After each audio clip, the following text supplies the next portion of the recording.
Charlie Chaplin આ એક એવું નામ છે ને જે કદાચ દુનિયાના દરેક ખૂણામાં લોકો ઓળખે છે. ચાલો આજે એમની એ જ જીવનગાથામાં થોડા ઊંડા ઉતરીએ, જે આપણને હસાવે પણ છે અને સાથે સાથે ઘણું બધું વિચારવા પણ મજબૂર પણ કરે છે. હવે સવાલ એ છે કે 5 વર્ષનું એક નાનકડું બાળક, જેનું બાળપણ ભયંકર ગરીબીમાં વીત્યું હોય, એ આખી દુનિયામાં આટલું મોટું નામ કઈ રીતે બની શકે? કેવી રીતે? ખરેખર આ એક મોટો સવાલ છે, અને આ સવાલનો જવાબ જ તો છે ચાર્લી ચેપ્લિનની આખી લાઈફ સ્ટોરી. ગરીબીના અંધારામાંથી નીકળીને દુનિયાભરમાં છવાઈ જવાની એક અવિશ્વસનીય સફર. ચાલો આ કહાનીને જરા નજીકથી જોઈએ. તો આ કહાનીની શરૂઆત ક્યાંથી થાય? વેલ, એમના બાળપણથી, લંડનની એ ગલીઓમાંથી જ્યાં એમનો જન્મ થયો, અને જે મુશ્કેલ સંજોગોમાં એ મોટા થયા ત્યાંથી જ આખી વાતનો પાયો નખાય છે. તો વાત છે 1889ની લંડનની. અહીં ચાર્લી ચેપ્લિનનો જન્મ થયો. હવે જુઓ, એમના માતા-પિતા બંને થિયેટરના કલાકાર હતા, એટલે કળા તો લોહીમાં હતી. પણ જીવનમાં ગરીબી અને સંઘર્ષ એટલા હતા કે પૂછો નહીં.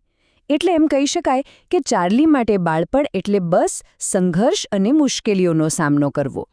અને પછી આવી એક ક્ષણ, એક એવી ક્ષણ જેણે ચાર્લીનું જીવન હંમેશ માટે બદલી નાખ્યું. એક એવી ઘટના બની જેની કોઈએ કલ્પના પણ નહોતી કરી, અને બસ એ જ ઘટનાએ એમના કલાકાર બનવાનો રસ્તો ખોલી આપ્યો. જરા આંખ બંધ કરીને કલ્પના કરો, સ્ટેજ પર લાઇટ્સ છે, ઓડિયન્સ ભરેલું છે, અને ચાર્લીની માતા હેના, જે એ સમયની એક જાણીતી એક્ટ્રેસ અને સિંગર હતી, એ ગાઈ રહી છે. અને અચાનક જ એમનો અવાજ ગાયબ થઈ જાય છે, તૂટી જાય છે, આખા હોલમાં સોપો પડી જાય છે, એકદમ ટેન્શનવાળો માહોલ. અને એ જ સમયે ભીડમાંથી એક નાનકડો, ફક્ત 5 વર્ષનો છોકરો ચાર્લી હિંમત કરીને સ્ટેજ પર આગળ આવે છે. વિચારો, ફક્ત 5 જ વર્ષનો. એ નાનકડા ચાર્લીએ એની માતાનું અધૂરું ગીત પૂરું કર્યું, અને જેવું ગીત પૂરું થયું, આખો હોલ તાળીઓના અવાજથી ગૂંજી ઉઠ્યો. લોકો ગાંડા થઈ ગયા. બસ એ જ દિવસ હતો કલાની દુનિયાએ ચાર્લીને અપનાવી લીધો. આ તો હતી એકદમ નાટકીય શરૂઆત. પણ આ પછી શું થયું? સ્ટેજ પરથી સિનેમાના પડદા સુધીની એમની સફર કેવી રહી? ચાલો હવે એ જોઈએ. જો આ ટાઈમલાઈન પર નજર કરીએ તો ખબર પડે કે એમની સફર કેટલી ઝડપી હતી.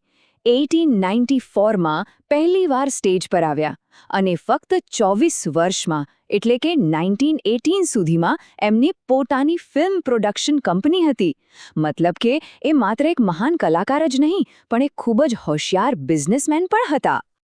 અને આ જ વાત એમને બીજાઓથી અલગ પાડે છે. ચેપ્લિન ખાલી એક એક્ટર નહોતા, એ વન મેન આર્મી હતા. ફિલ્મ લખવી, ડાયરેક્ટ કરવી, એમાં મ્યુઝિક આપવું, એડિટિંગ કરવું અને પ્રોડ્યુસ પણ કરવી, આ બધું જ કામે જાતે કરતા હતા. કમાલ છે નહીં? ઓકે, તો હવે વાત કરીએ એમની પોપ્યુલારિટીની, એમની પ્રસિદ્ધિની. આખી દુનિયા એમના માટે પાગલ કેમ હતી? એમનામાં એવું તે શું ખાસ હતું કે દરેકના દિલ પર રાજ કરવા લાગ્યા? ચાલો આ રહસ્યને સમજીએ. કારણ કે એમની કોમેડી ખાલી હસાવવા માટે નહોતી. હાસ્યની પાછળ એક ઊંડો સંદેશ છુપાયેલો હતો. એમણે પોતાની ફિલ્મોથી સમાજની મોટી મોટી સિસ્ટમ પર, સરકારો પર અને અમીરી-ગરીબીના ભેદભાવ પર કટાક્ષ કર્યો. હસતા હસાવતા જીવનના કડવા સત્યો બતાવી દીધા.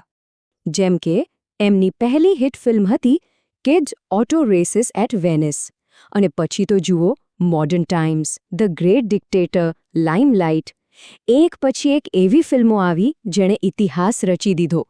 અને મજાની વાત એ છે કે આ ફિલ્મો આજે પણ એટલી જ રેલેવન્ટ લાગે છે. એમની ફેન ફોલોઈંગ કોઈ દેશ કે ભાષાના બંધનમાં નહોતી. અમેરિકા હોય, યુરોપ હોય કે એશિયા, દુનિયાના દરેક ખૂણામાં, નાના બાળકથી લઈને મોટા વડીલ સુધી દરેક જણ ચાર્લી ચેપ્લિનના ફેન હતા.